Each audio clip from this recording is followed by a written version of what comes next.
I've spent weeks looking at the errors on DOGE's wall of receipts, their public accounting of the cancellations they've made across government. What I think I finally understand now is why. We look closely at the errors made by one agency, the Department of Veterans Affairs, which has been responsible for a lot of the mistakes on DOGE's page. The VA is one of the most important healthcare institutions in the country.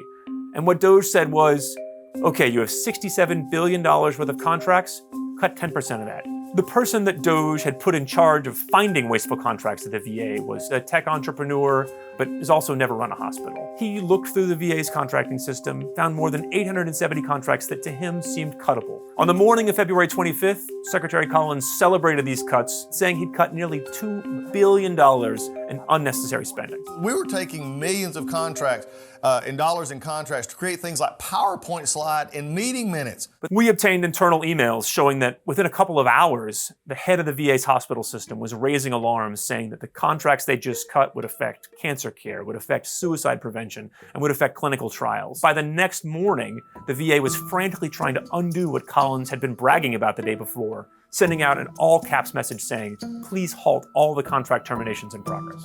After that, the VA got a lot more cautious. And that caution started to show up in DOGE's ranking. The VA fell from the middle of the pack to dead last. What you see in May and June is that they start to send contract cancellations that contain a very high level of error. The VA sends 103 new contracts to post as canceled on the wall of receipts. Some of those appear to be misleading.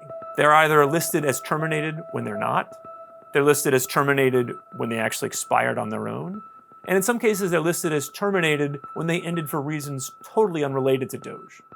In another case, there's a contract involving a Catholic chaplain at a VA hospital near Denver. In January, he died.